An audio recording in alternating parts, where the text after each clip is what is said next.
আসসালামু আলাইকুম ভিউয়ার্স।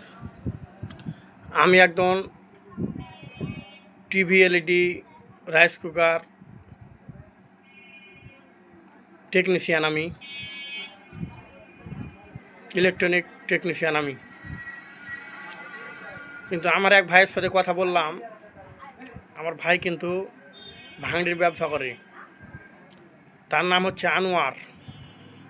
আমি তাকে খুবই ভালোবাসি, সেও আমাকে খুব ভালোবাসে।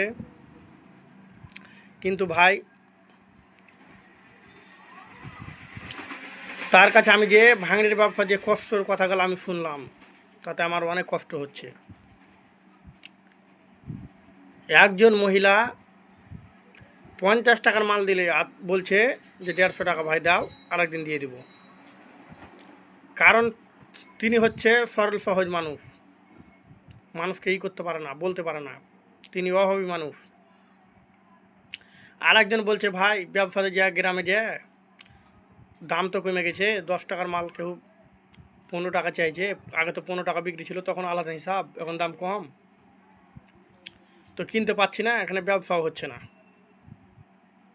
মানুষের সাথে ঝামেলা হচ্ছে। এটাও ঠিক আমি বলবো। আর কিছু কিছু মানুষ আছে, মহিলারা আছে বা ভাইরা আছে, রাগ করবেন না আপনারা, অনুরোধ করে বলছি, আপনারা 50 টাকার মাল দেন, আর এখানে ভাঙড়িওয়ালাদেরকে মনে করেন যে অনেক টাকা লাভ করে। ওরা কী লাভ করে? আপনাদের তো আবর্জনাগুলো পরিষ্কার করছে, এটাই তো কঠিন। আপনারা যে বেচতে পাচ্ছেন, আবর্জনাগুলো পরিষ্কার করতে পারছেন, এটাই তো কঠিন, এটাই সৌভাগ্য। ব্যবসাটা আছে, আপনাদের উপরে তো আরও 10 টাকা লাভ করবে, করবে না? আপনারা কি পেয়েছেন বলেন?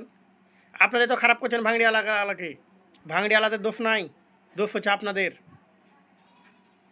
আপনারা বিক্রি হলো 10 টাকা কেজি, আর আপনারা নেবেন 12 টাকা কেজি, তাহলে কিভাবে হবে? খারাপ হবে না কেন? আপনারাই তো খারাপ করছেন। আপনারা বলেন যে আপনার 2 টাকা লাভ দিয়ে ভাইলেন, লিগালে নিলেন আপনারা, তারা দেখি কজন ঠকে। আপনারা যখন 10 টাকা জিনিস 12 টাকা চাহেন, যখন আপনি দিবেন না, তখন আরেকজনের কাছে পাই না, আরেকজনের কাছে পাই না, তখন কী করবে তারা? অবশ্যই ঠকতে যাচ্ছে। আপনাদের জন্যই ঠকতে যাচ্ছে, আমাদের জন্য নয়। ভাঙড়িওয়ালাদের জন্য ঠকতে যায় না তারা, আপনারা ঠকার রাস্তা করে দিচ্ছেন। আপনি বলবেন যে এ কাজে ব্যবসা হবে না, আর কেউ দিবে না। আরে ভাই, একজনকে না একজনকে তো এই ব্যবসা করতেই হবে। ওই ছেড়ে দিল, হয়তো পরকালে ভেবে যে ওই ছেড়ে দিল ঠকবে না, পরকাল ভেবে আর অন্য ব্যবসা করবে বা অন্য কোনো কাজ জাম করে খাবে, কৃষি কাজ করে খাবে। কী হবে? তার সমস্যা হবে কি?